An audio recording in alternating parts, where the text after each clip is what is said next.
Welcome to Shelf Help. Today we're speaking with Tia Ellis, former broker turned retail strategist and buyer meeting expert who has helped brands sell well over, I think, 100 million worth of products into some of the major US retailers. Today she runs Wildflower Insight, which is an education retail strategy company really built to teach founders how to pitch buyers directly and effectively. And so she also created a program that basically gives founders kind of all the tools, templates, resources to really get ready for those buyer meetings and be able to deliver a really strong pitch and secure a place on the shelf and secure purchase orders without relying on some of those more what can be expensive brokers or middlemen. So really interesting thing that she's building.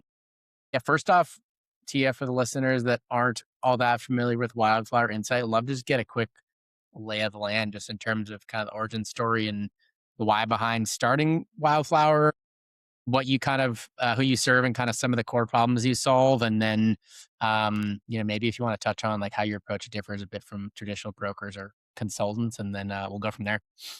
Yeah, for sure. Well, I'm so honored to be here. Thank you for having me on. And I'm excited to get in and chat about all of these fun things in regards to retail and CPG and brokers and when you need them and when you don't. So, just a little bit about me, my background. I started as a broker, right? So, literally in this space for CPG brands, when you try to get into retail, for those that don't know, there are these things called brokers, and essentially they are middlemen that usually own retail relationships, and they are there to guide you and support you and kind of manage your retail relationship. And I was working for a brokerage company almost 10 years ago. And when I started my own company, we actually were Wildflower, the brokerage. And we realized very quickly that so many founders didn't actually need somebody to have the pitch for them and manage the retail account for them. They just needed to understand this game of retail and how to play, right? And I always say that getting on to shelves is not the hard part, but staying on is. And navigating those initial conversations are some of the trickiest things you can do as a founder, because as a founder, you've focused on your brand and you have focused on making whatever it is that product fantastic. But there is so much pressure on these buyer meetings. And my whole mission with Wildflower is to teach founders how to pitch and win the purchase order themselves without having to rely on brokers or rely on middlemen to do it for them, because I think that it's something that everybody can do. It's actually, if we're being honest, it's way more powerful when the founders do the pitching and can share the insight and their story and the reason why, because at the end of the day, buyers are humans, right? Like they're people and they want to invest in people that they believe in. And so, I'm of the opinion that anybody can pitch and anybody can win. And that is what my goal is, to teach founders how to do. The founders that come to you are probably in less than a handful of retailers. When they reach out, they're really just kind of starting their journey into retail. So I'm just kind of curious, what are kind of some of those most common scenarios or pain points or things that founders would get frustrated enough or struggling with to the point where they come to you and said, kind of throw their hands up and said, I need help with this. Well, there's two types of founders that we support. So there are the kind of more mature founders that have had wild success, whether it's on social media or they're on e-commerce somewhere, or, people buy online on their website directly, and they've realized that they have success. They realize they have something that's really, really great. And then they want to get on those retail shelves. And so they have really one of two options. They can either try to do it themselves or they can hire somebody to do it for them. And those type of founders, by the time they come to us, they typically have exhausted the latter option. So they've hired somebody, whether it's a broker or a fractional sales team, or maybe they brought somebody on in-house as a C-suite role for sales, and they haven't performed. And so they get really frustrated because there's thousands of dollars that are spent and very little ROI that comes out of it. And so then they come to us and they're like, all right, well, just teach me what it is, because I feel like I can do this. I'm just frustrated. Like, I don't want to spend time. I don't want to spend energy. I don't want to spend resources and waste them. I want to learn how to pitch and win so that I can do it myself, and then train my team so that my team can continue to win. That's one type of founder. And then we also have a founder that is, I would say, probably a little more green, right? So they are in their very early stage. They are very willing to learn, and they want to invest in education so that they can build their company from a foundational level for success. And what that looks like is one of the things that we actually teach is actually on the golden retail rule, which is essentially build your product out, make sure it works, the customers like it, you've received feedback and you've changed things early on, and then you pitch to local retailers and then regional retailers and then so on even to national and huge, global accounts. But you do it in a way where you are building again from that foundational level so that it makes sense when you scale, so that you're never putting yourself or your business in a wildly risky position because you are very small and then you've gone to pitch, let's say, a huge retailer. There's 2,000 store opportunity, and you take the opportunity, but then you can't support it from cash flow or finance or inventory or manufacturing or legal or logistics. There's so many different things, so that you're not setting yourself up for failure in the long term. And so the second type of founder is somebody that really wants to make sure that they are building in a sustainable and a smart way so that they can scale and build their company out, and do it the right way. Just to play kind of devil's advocate, what scenarios, I don't know if scenario is the right word, but yeah, what I'll just use that word. What scenarios would you say where it does or may actually make sense for a brand to actually work with a broker? Yeah, yeah, and I think that that's a really good question because there are brands that it does make sense for them to have a broker. Like if you are a founder and you are a perhaps it can go either way. So let's say you've got solopreneur, right? You're the one person, you're handling it, and you just don't feel like you have more time or energy or effort to be spending on retail accounts. You absolutely can hire a broker and they can handle it for you. It just is the more expensive option long term. And I think that it also can potentially be a little bit more risky if the broker doesn't perform. However, if you find a great broker and you find somebody that wants to partner and represent your brand, brokers are a great option. It's just there are a lot of them out there. And so you have to, as a founder, do the due diligence and make sure that you're protecting your company and you're hiring people that are going to represent you how you would, right? And that alone is the most difficult piece of it. But there's also then the solopreneur that's like, hey, I don't have extra money to spend. I don't have, brokers charge anywhere between $3,000 and $10,000 a month, depending on their expertise, their agency, the retail accounts they support. I mean, a whole bunch of things.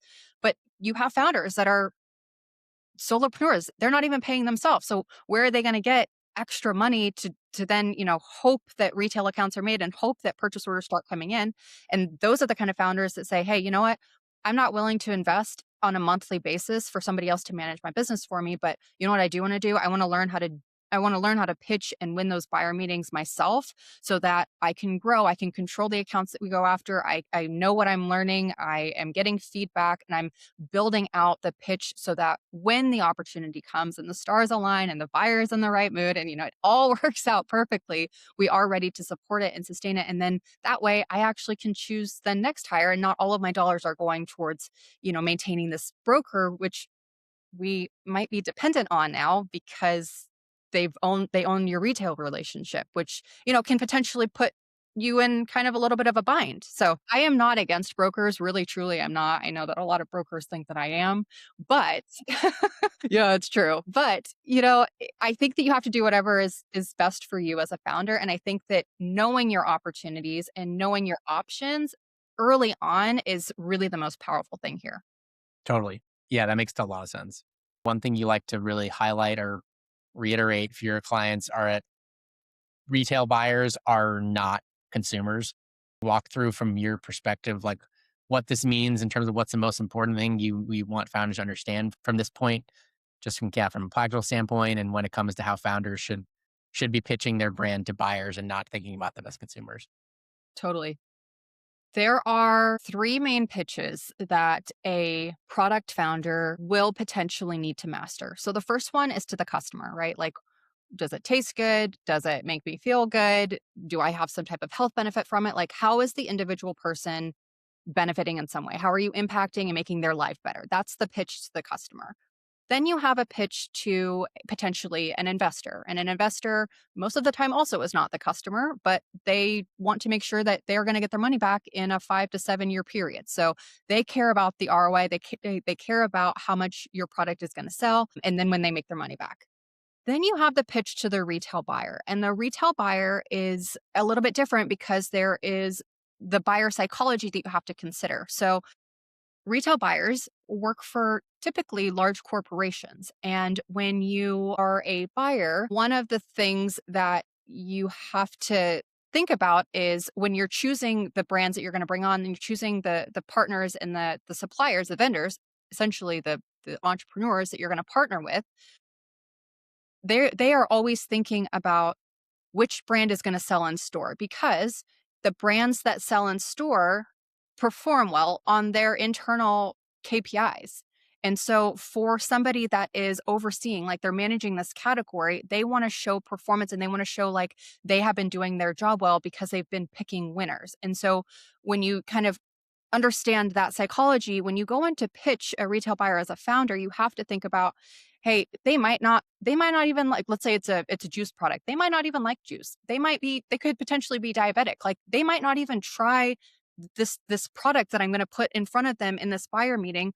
But what they do care about is that their customers that are shopping in that retailer are going to buy it and they are going to add to their cart and they are going to increase those spends so that the buyer is performing well. And when you can kind of explain that and help the buyer understand that you understand that the goal is for the buyer to win and for your product to perform so that their category looks good, it's hard you make it hard for the buyer to say no, and that's the whole goal. When you kind of share all of the things, all of those hesitations and potential doubts that a buyer might have before they even get the opportunity to do that, it puts them in this position where it makes it really hard for them to say no, and that's how, you can kind of create some leverage and really create a strong case for you, especially when you're pitching early on and you don't have so much traction. You just don't have the data and the velocity. But if you can explain why customers are purchasing your product and how it's going to benefit them, that's really when you win.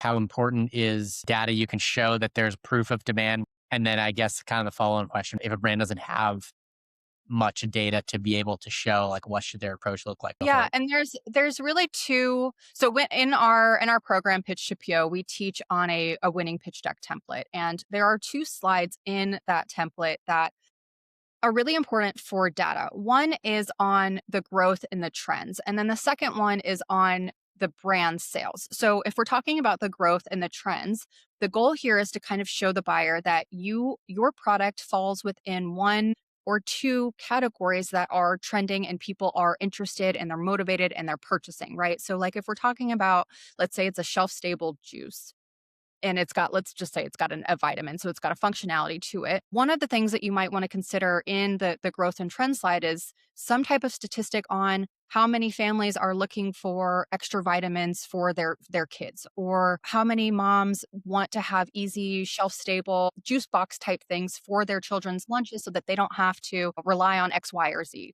And being able to position your product in multiple categories that are trending or are showing that there's a lot of people that are currently purchasing. So that could be social media trends, that could be, spins or some type of large data organization that collects information like that you can utilize in that pitch to then show the buyer, hey, look, we're not only just in one category that's performing well, we're in two or three that are really showing a lot of demand. The other piece of it is if you do already have sales, like you already are in regional retailers or local retailers, or you have a strong presence online, being able to showcase, we actually have, in our online, we have a, 25% reorder or a subscription rate or something that highlights your brand. When you're able to do that, that's what they want to see. Like they want to see that people not only buy it once, but once they try it, they come back for more. That's the whole point, because if you can show them that you are acquiring customers, but then you're also maintaining customers, that's a no-brainer for them. Yeah, that makes a lot of sense. That's really helpful, actually. You touched on your kind of typical slide deck structure a bit. Walk us through that structure, kind of what those elements are, what each of the slides are at high level. Yeah. Well, I would say the biggest piece that has to change with every retail partner that you're pitching to is the retailer fit slide. And the whole purpose of that slide is to show them that their customers would purchase your product and that your product will fit for their customers. And so doing some type of research on initiatives that they've done. We can use Whole Foods for an example. Let's say Whole Foods did a, huge campaign with some sort of charity and they, donated a whole bunch of food and beverage items to X, Y, and Z. If they did some type of huge thing and it was on socials and it was, for the greater good cause of whatever that they decided to donate to, and that aligns with what's going on in your company or one of the reasons that you started your brand or your mission in some way, connecting that because they want to make sure that the brands and the founders that they bring in to partner with are also in alignment with their core mission and values as well. And so every retailer is different, right? Like Walmart's core mission is not going to be the same as Whole Foods, and the Whole Foods, Walmart pitch should be entirely different, but it should make sense that your product fits to those customers because again, the Walmart and the Whole Foods customer are entirely different. It's they might shop, at the same places every once in a while, but on a consistent basis, the person that's shopping at Walmart is probably also not shopping at Whole Foods. What are the other slides that remain generally static? Well, and I think that there are some slides that yes, they do stay the same. If we're going to put a number on it, I would say probably 60% of your pitch can pretty much stay the same when you are pitching to one retailer, to the next, to the next. A couple of things change here and there on those static slides, but where you really see the impact is when you can kind of customize it to the buyer and their category needs and the retailer and the retailer's needs and the retailer's customer. I think that it's really important to make sure that when you get the opportunity, if are lucky enough to get the opportunity, because it really it's not this mindset of like, oh, I'm going to get in because my product is so great and like I deserve to be here. That's not the case. Like if you get lucky enough and somebody is taking an opportunity to meet with you and then they give you a shot to be on shelf, you as the founder need to kind of come in and think, we are so blessed to be here, right? Like you cannot go in with this entitled, mentality because buyers sniff that away and they get pitched to all day, every day. And if you unfortunately rub them the wrong way maybe, or, don't, if it doesn't feel right for them, you are on a long list of, people that they can choose from. There's always going to be somebody that's got an innovation. There's always going to be somebody that's got a fantastic product, and you need to do everything in your power to make sure that they feel seen, that you have done the research for their category, for their shelf, for their retailer, for, what their goals are, how they want to change their category and how they're going to win. Because if you can come in with all of those things and you've done the research for that, the pitch is like, hey, how can I help you? We've got this product. We know that there's a solution here. This is what we do. And then also, I've noticed that on your shelves, X, Y, and Z, and you're missing this. And this could be serving your customers better because we know that your customers are coming in for these problems. We're solving this problem for you. And also, this is another thing that we align with. How can we help? Is there anything else? And when you can come in like that, it's a win. Yeah, totally. That's super helpful. Really helpful. You also kind of touched on briefly towards the beginning, talk about this golden retail rule, which I want to dive into a bit more because it seemed like it's such an important, valuable thing for founders to learn and know. Can you kind of break it down in a bit more detail for us first Yeah. off? I love talking about the golden retail rule because it was it was actually in a Walmart meeting that I was in probably 4 years ago, and the buyer actually, she's like, "Oh, that's great. You're following the golden retail rule." And I turned my head like, "What does that mean?" And I had never heard it before, and it's so funny because it's kind of the standard that nobody talks about, nobody really knows about except for unfortunately, the buyers. And so when she broke it down for me, essentially what the golden retail rule is, you build your product out first, right? Like you get the early customers, you get the feedback, you work out all of the mistakes because there will be mistakes no matter what stage you're in. But having a mistake with 100 units is way easier to fix than having a mistake with 100,000 units. Not just easier, but also like financially 100,000 unit mistake for some founders can flip the business. And so when you can work out everything at the beginning and then you take a baby step, right? You walk before you run. You take the baby step to working with a local retailer. So somebody that has between 1 and 10 locations, and you get your product on those shelves and you work the demos, you figure out your team, you do all of the things to grow and make those accounts successful. Then you actually get to take the data from those local accounts to regional accounts, because every time you're moving in this golden retail rule, you're taking a small step, but they're very intentional so that you can take the data, the sell through, the velocity, the information, to then jump to the next baby step. So it's never like, oh well, we've got this idea and it's great and some people like us online. Can we have 3,000 stores? And they're like, we don't even know if people are going to buy. We don't even know if people know you. How are you going to get customers in store? And so you're able to utilize this data in a very strategic, it almost reduces some of the uncertainty for the buyers at each level, because they're like, oh well, you've already done this, that makes sense. Okay, well, we that makes sense, we would be the next step, because now you're going from 10 stores to 90 stores or 100 stores, and then you go from a regional retailer to then maybe a national retailer, but you don't have to take the national rollout, right? And that's one piece that I think a lot of founders miss, is they're thinking, oh, but there's 1,000 stores, I need to get all 1,000. But what you can actually do in these buyer meetings is say, hey, I totally appreciate the opportunity for so many stores, and I appreciate the faith and the belief in us. But one of the things that we are really intentional about doing is making sure that we're growing our business in a sustainable way. And so what I would love to do is do a regional test with some of your highest performing, highest foot traffic stores, to make sure that your customers like us, and make sure that we know what strategies we need to do for your retail store location. So like whether that means it's in store demos or coupons or cross promotional strategy, we want to figure out what that is early on, so that when we go for the national rollout with you, we've got it covered and we can be very successful. We want this to be a long-term partnership, and not something that, we just say yes because we get excited about the opportunity. We want to be here long-term for you. And so we want to perform the best. What do you think about that? And I have never, ever heard a buyer go, no, that's a dumb idea. They're like, oh man, that's so refreshing, because usually when buyers say, hey, we'd love to put you in 1,000 stores, people are like, yes, let's figure it out. And whether they're ready or they're not, hopefully, they'd be ready, but sometimes they're not, and they get excited and they bite off more that they can chew. And you see some brands not perform well, and that's how you don't get called back for another review, and that's how you Yeah. don't stay on shelf, and that's how you get some of these chargebacks and the horror stories that everybody's trying to avoid, but they just don't realize that there is this golden retail rule to then, once you've done that regional test, then you go, hey, let's do the national, let's do the 1,000 stores, and then you go after the huge players like Big Blue and Costco, and just these humongous gigantic accounts that are phenomenal to have, but only if you can support it. Nothing is good if you can't support it. Yeah. Just to maybe make this real for some founders that may or be not maybe considering skipping some steps in this kind of process that's been proven to work. Any like specific examples jump out of, you don't have to name a specific brand, but ones that you've seen that have skipped some of these steps in the sequence and what that resulted in from a downside perspective?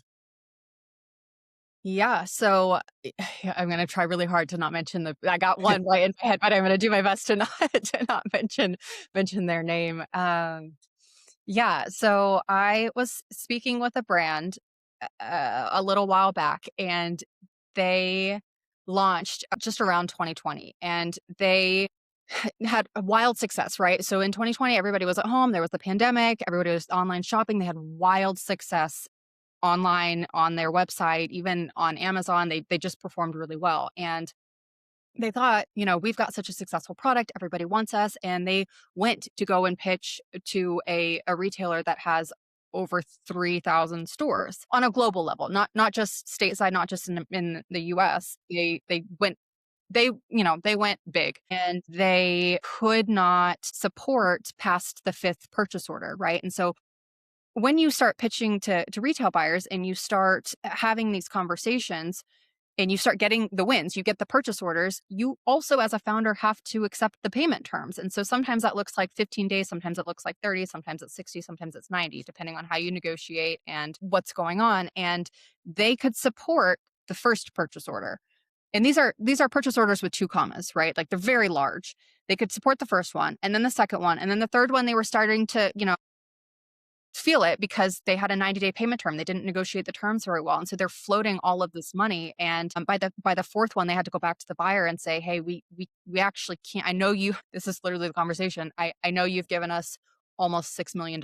We have no money. So we either can't produce or we don't know what to do. And they lost the opportunity. So the buyer, they fulfilled, I think the 5, and the buyer's like, "Why is this now coming to me?" Right? Like, we are almost 6 months in to this relationship, and you have had a problem since day 1, and you knew it, and you Right. didn't come to me, and so they completely burned the relationship. And I guess probably outside of, kind of making sure that you're being smart and sustainable and growing your brand the right way and following the golden retail rule, all of those are great lessons. But I think that the lesson with that story, the number one thing, and I hope nobody misses this, is you have to be honest with your buyer, right? If they're going to bet on you and have a relationship with you, you Yeah. have to be honest. Like, and it's so much better to go to a buyer after after they give you an opportunity and say, "Hey, this actually, I'm not sure that this is going to work. Is there any way we can adjust this? Because I want to make sure that we're doing this the right way. I never want to put you in a vulnerable position. I never want you to bet on X, Y, or Z, and then turns out we can't support it, we can't fulfill it, and then it makes you look bad because you've got empty space on your shelf, or you've got,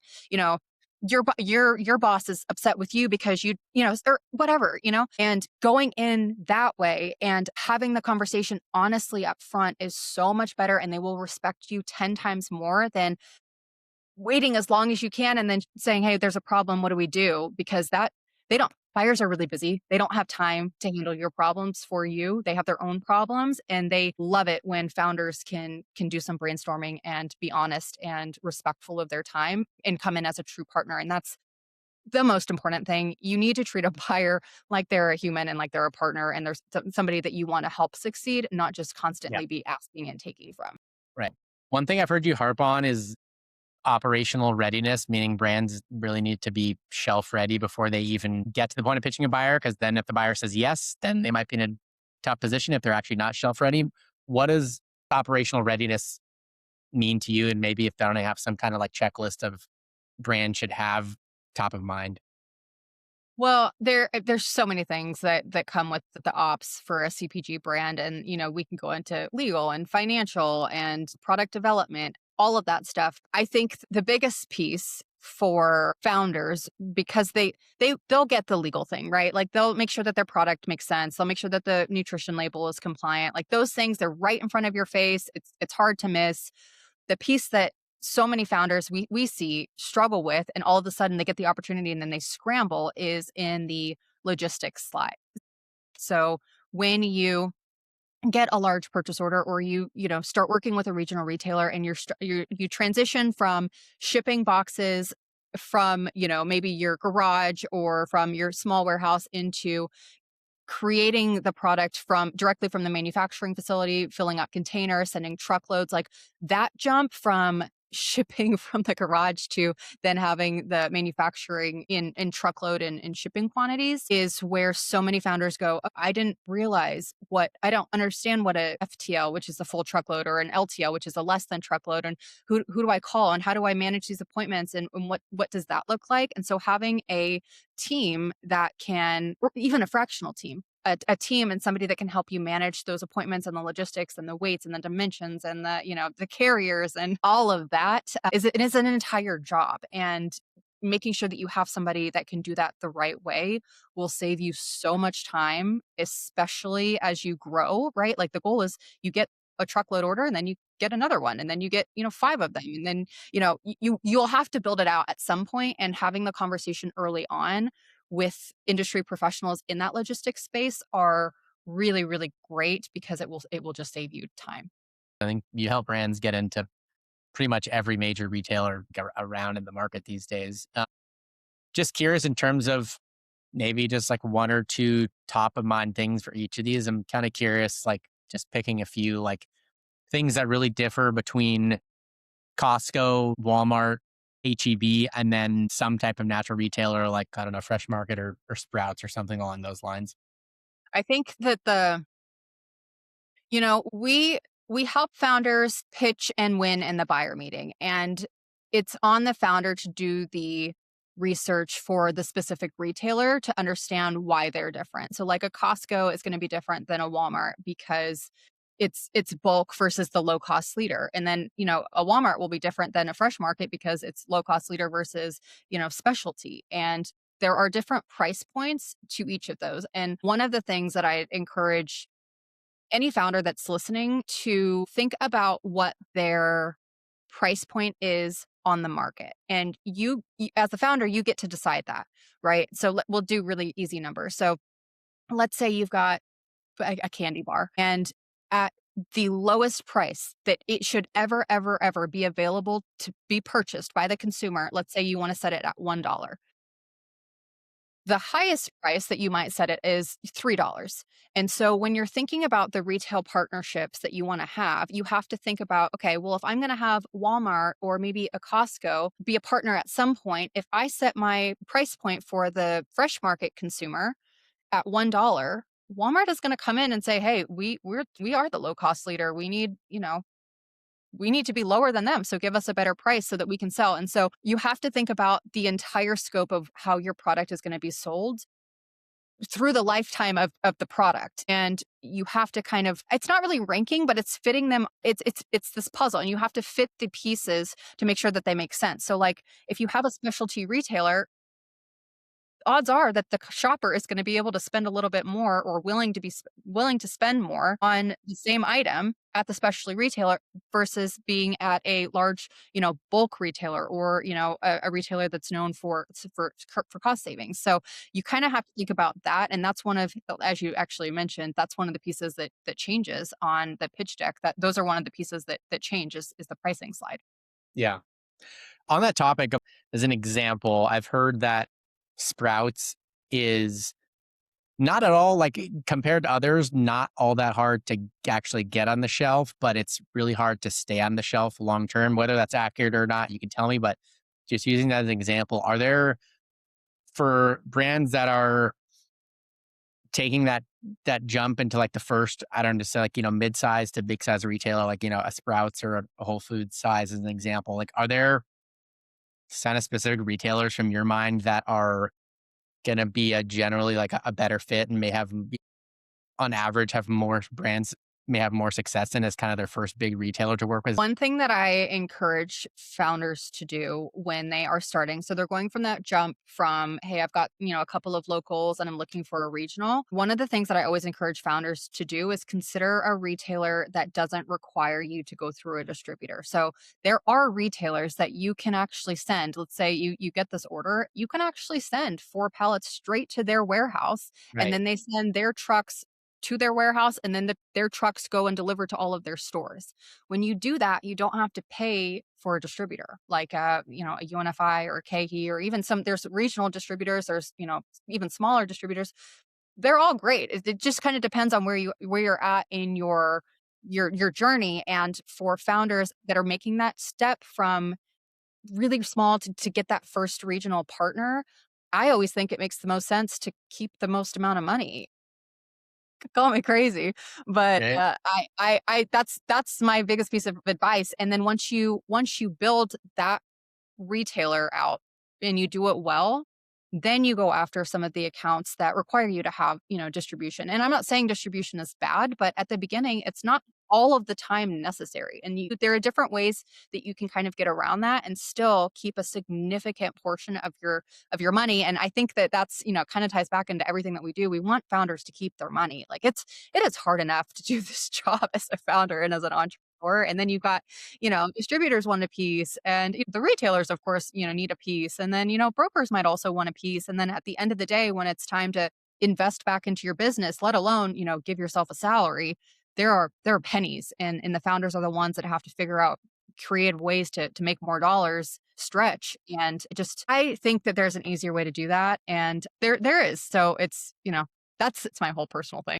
Feels like you have such a great pulse on the space. You talk with so many brands, work with so many brands. I'm just curious from your perspective, any brands in particular or just trends in the space in general that you're kind of personally been especially tracking, or things that have been really piquing your interest as of late? There is one trend that I've really been keeping my eye on because it's kind of unique, and I think it's gonna get really, really hot real soon. And I think even, coming up, we've got Expo West in about 6 weeks or so. And I think we're going to see a lot of products, a lot of innovation around this. And the 2026 trends report from Whole Foods, which is also something that, founders should be paying attention to. One of the pieces that was really interesting to me was that prebiotics and probiotics are going to be the next protein. So I think we're going to see a lot of probiotics in salty snacks, in candies, in beverages, in powders, because I think people are realizing how important, a healthy gut is, not just for digestion, but also like for skin, energy, and all of these things that you don't really think about until you're like, wait a second, this I feel so much better now. And I think a lot of people are going to be jumping on that trend. Which is also probably why, some of the big, alternative soda brands have done so well over the last few years Totally. because they tapped into it before it really was a thing, and now it's a real thing and it's coming up. I think that it's spot on as probiotics are going to be the new protein. Oh, awesome, Tia. This has been great. Really appreciate the time. Again, like you have so many great insights. What's the best place for people to follow along with you and get in touch with you? And then I'm not sure if you have like a separate channel or you kind of publish insights around Wildflower, if there's a place for people to follow along there too. Yeah, we the best place to get a hold of us and to follow along. We share a lot of tips and kind of like insider information.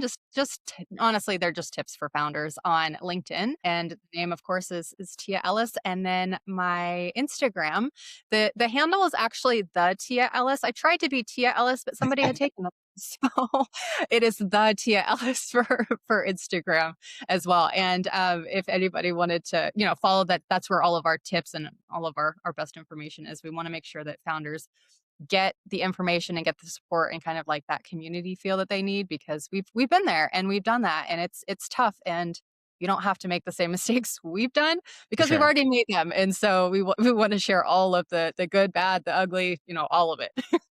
Yep, for sure. Founders appreciate that. I think everyone appreciates that.